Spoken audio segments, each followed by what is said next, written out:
Assalamualaikum warahmatullahi wabarakatuh. Hari ini kita akan melanjutkan tentang materi yang berkaitan dengan penelitian. Baik, saya akan share PowerPoint-nya.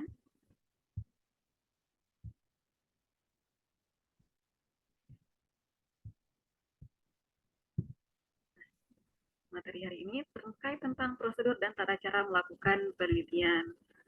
Jadi ada prosedur dan tata cara melakukan penelitian, di mana dari materi ini akan kita bahas terkait tentang jenis penelitian, langkah-langkah penelitian, dan ruang lingkup penelitian keperawatan, karena bidang kita merupakan bidang ilmu perawatan.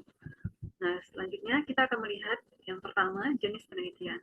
Nah, jenis penelitian ini dapat dikelompokkan atau diklasifikasikan dengan berdasarkan dari 6 bagian. Yang pertama kita lihat terkait tentang berdasarkan tujuan. Nah, jenis penelitian berdasarkan tujuan ada dua, penelitian dasar, penelitian terapan. Nah, pada penelitian dasar ini merupakan penelitian untuk bertujuan untuk mengembangkan ilmu pengetahuan yang mengarahkan kepada pengembangan teori-teori yang sudah ada atau bahkan menemukan teori-teori yang baru. Ini dikatakan tentang penelitian dasar. Nah, selanjutnya penelitian terapan. Penelitian terapan lanjutan dari penelitian dasar, di mana penelitian ini bertujuan untuk mencari solusi dari masalah yang terjadi di masyarakat. Nah, dengan harapan dapat menciptakan suatu inovasi dan pengembangan ilmu pengetahuan teknologi. Selanjutnya kita lihat pada jenis penelitian berdasarkan pendekatan waktu pengumpulan data, ada longitudinal dan cross-sectional. Nah, perbedaan keduanya, longitudinal didapatkan pengumpulan data dalam jangka waktu yang lama, di mana penelitian ini membandingkan perubahan subjek setelah periode waktu tertentu, seperti perilaku masyarakat sebelum pandemi dan setelah pandemi. Nah, ini merupakan salah satu contoh dari penelitian longitudinal. Selanjutnya penelitian cross-sectional. Cross-sectional ini penelitian yang mengamati objek penelitian baik pada satu atau beberapa variabel, di mana pada waktu pengumpulan datanya itu pada saat yang bersamaan. Misal hubungan pengetahuan ibu terhadap perilaku. Nah, pengetahuan dan perilaku ini merupakan dua variabel, variabel pengetahuan dan variabel perilaku. Nah, dapat dilakukan pengumpulan datanya pada saat yang bersamaan, yaitu pada waktu yang bersamaan. Jadi ketika peneliti meneliti, maka peneliti bisa melakukan pada satu hari itu dan di saat itu juga, pada sampel yang sama. Oke. Selanjutnya, jenis penelitian berdasarkan karakteristik masalah. Yang pertama kita lihat penelitian sejarah. Penelitian sejarah ini menganalisis atau penelitian yang berdasarkan fenomena masa lalu, di mana penelitian ini bertujuan untuk mendapatkan kebenaran terkait tentang kejadian di masa lalu berdasarkan apa analisis logis dari kejadian-kejadian yang terjadi di masa lalu, akan benar keadaannya seperti itu penelitian sejarah. Nah, kemudian penelitian studi kasus, berarti penelitian ini beranjak dari kasus. Misal, penelitian yang meneliti terkait tentang kasus pasien dekubitus, pasien DM, dekubitus mellitus. Nah, bagaimana perilaku atau tindakan dari pasien tersebut sampai pasien itu mengalami luka gangren. Ini merupakan luka akibat tidak sampainya oksigen ke aliran ke perifer, ataupun bisa terjadi luka yang karena penekanan yang terlalu lama. Dan pasien ini bisa terjadi luka dekubitus. Nah, kemudian ini merupakan studi kasus dari perilaku-perilaku yang tindakan yang dilakukan oleh pasien berdasarkan kasus tersebut. Nah, kemudian penelitian kausal komparatif. Kausal komparatif di sini untuk tujuannya untuk dapat membandingkan antara satu variabel pada subjek yang berbeda atau bahkan pada waktu yang berbeda. Misal uh, ingin meneliti tentang perilaku mahasiswa terkait tentang pelayanan perawatan di rumah sakit A masa pandemi dengan mahasiswa dari kampus B pada rumah sakit B di masa pandemi. Jadi bagaimana perilaku-perilaku perawatan yang dilakukan oleh atau yang diperagakan oleh kedua mahasiswa dari dua kampus yang berbeda. Nah, itu merupakan penelitian kausal komparatif. Selanjutnya penelitian naturalistik.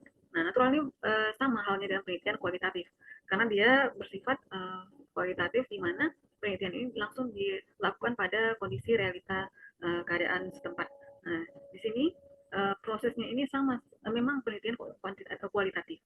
Nah, selanjutnya kita lihat penelitian kolaisi. Kolaisi ini merupakan penelitian pada masalah sosial yang mendasar, sehingga bisa hasilnya itu bisa untuk mengambil keputusan atau membuat suatu kebijakan. Nah, ini merupakan penelitian-penelitian yang bisa memberikan hal yang positif bagi kehidupan bermasyarakat. Nah, kemudian penelitian tindakan atau action research. Penelitian tindakan ini ingin melihat dilakukan oleh perorangan bisa, kelompok juga bisa. Nah, di sini sama-sama ingin menghendaki ada perubahan pada suatu situasi dengan menguji suatu prosedur. Misal proses perkuliahan ada metode pembelajarannya. Nah, metode pembelajarannya tersebut ada metode pembelajaran tradisional, tatap muka secara langsung dengan dosen menjelaskan di depan mahasiswa. Nah, selanjutnya ada dilihat dengan metode pembelajaran blended learning, blended perpaduan antara tatap wajah dengan dari secara online. Jadi ini merupakan akan dilihat yang mana yang bisa memberikan efektif bagi proses hasil belajar dari mahasiswa tersebut. Nah, sehingga nanti bisa dilakukan suatu pengambilan hasil yang tepat untuk dilakukan prosedur yang bisa memberikan manfaat yang lebih baik. Kemudian jenis penelitian berdasarkan sifat dan jenis datanya. Ada 3, kuantitatif, kualitatif, dan mixed method. Nah, penelitian ini yang paling familiar di kalangan para peneliti, di mana penelitian kuantitatif ini merupakan data-data yang bisa dianalisis dengan metode statistik. Jadi itu tergantung dari desain dari penelitian itu sendiri. Nah, kemudian penelitian kualitatif sifatnya itu bersifat partisipatif, di mana hasil dari penelitian kualitatif ini tidak didasarkan pengolahan atau penganalisis data yang telah dikumpulkan, murni dari hasil wawancara yang dilakukan oleh peneliti dengan partisipan dari penelitian tersebut.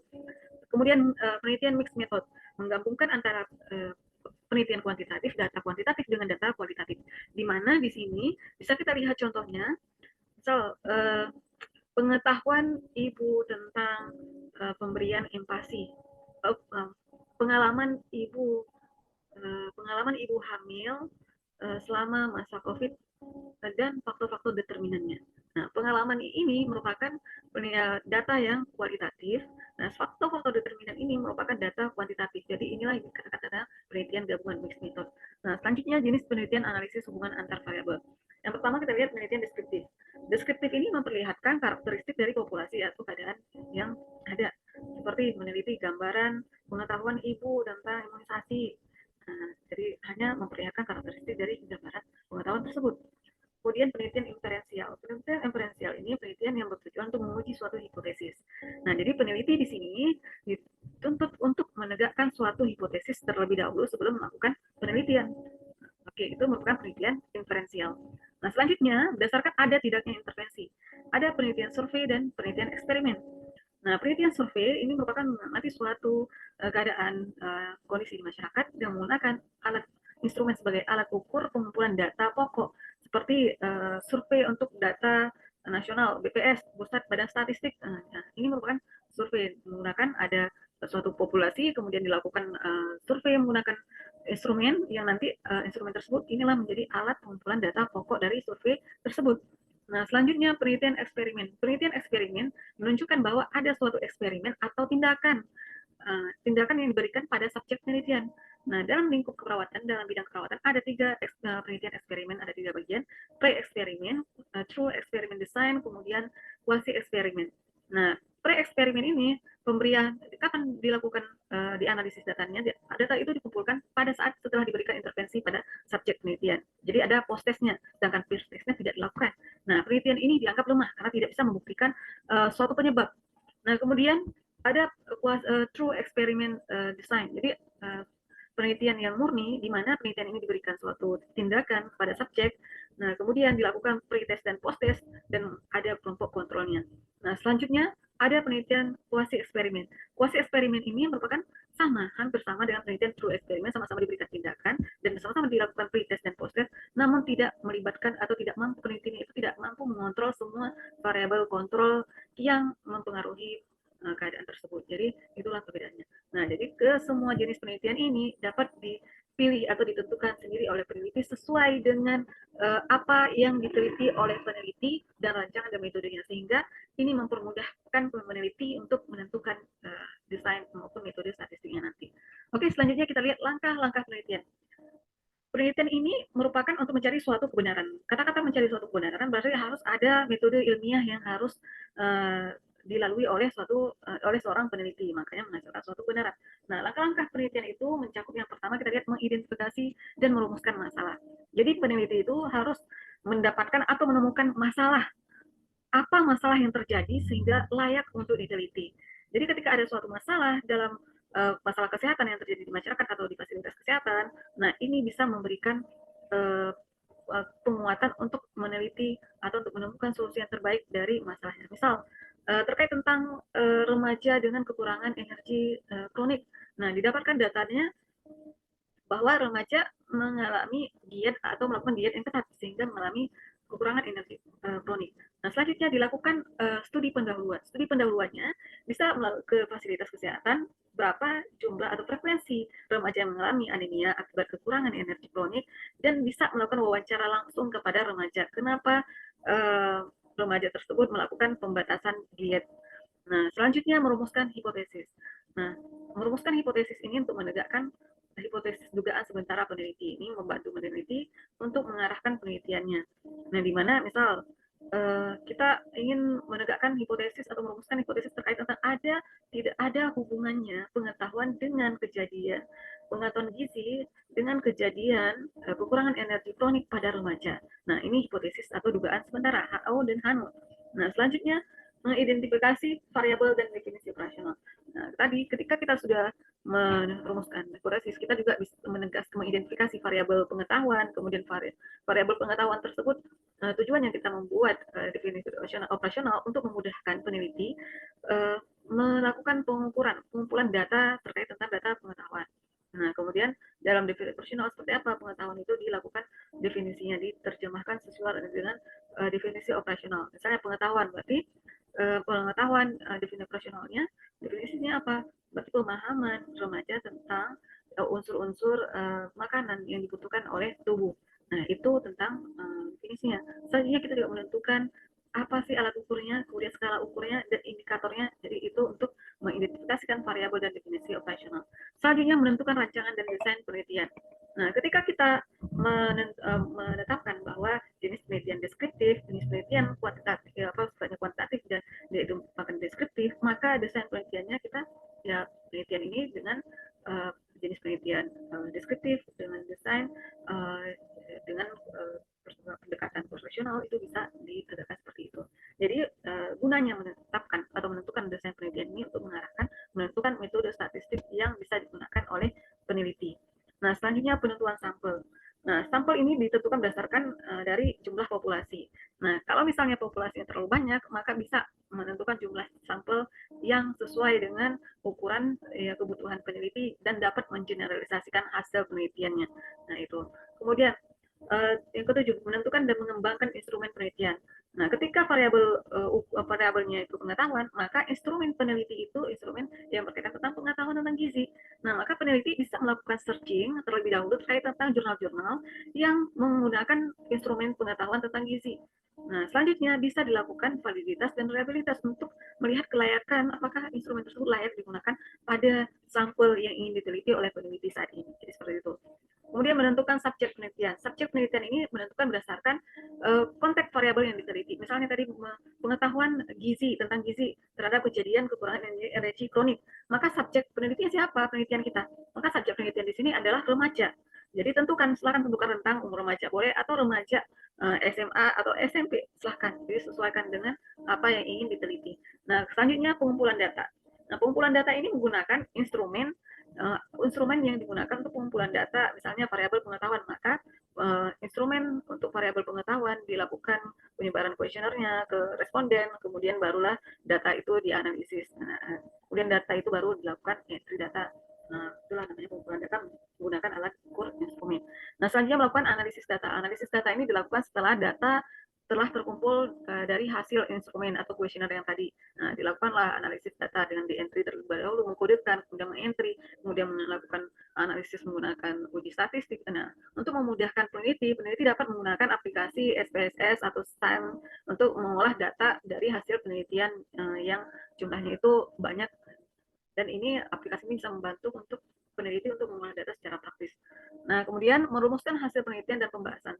Nah, hasil penelitian ini akan dilakukan interpretasi atau akan diterjemahkan oleh peneliti dan nantinya hasil tersebut akan dilihat konektivitas dengan penelitian sebelumnya, kemudian akan diperkuat oleh konsep-konsep teori yang ada dan selanjutnya peneliti bisa memberikan pendapat atau menganalisis dari hasil tersebut.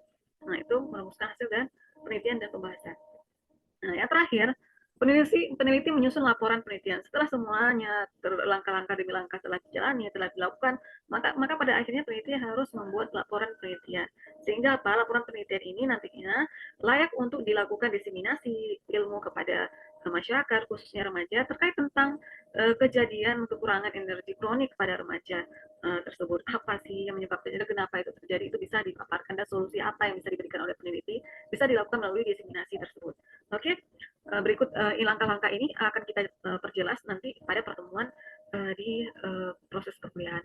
Nah, selanjutnya ruang lingkup penelitian keperawatan. Ruang lingkup ini terbagi kepada dua, karena keperawatan itu ada aspeknya klinik, ada aspeknya komunitas, maka ya terbagi pada dua lingkup, ada asuhan keperawatan klinik, ada asuhan keperawatan masyarakat. Nah, dari kedua ini yang mana kita lihat secara spesifik yang mana yang bisa dikategorikan ke ruang lingkup asuhan keperawatan klinik, ya, dan yang mana kepada asuhan perawatan masyarakat. Nah, asuhan perawatan klinik ini mencakup perawatan maternitas, anak, medikal bedah, jiwa, kritis, dan paliatif. Ini termasuk dari lingkup asuhan perawatan klinik.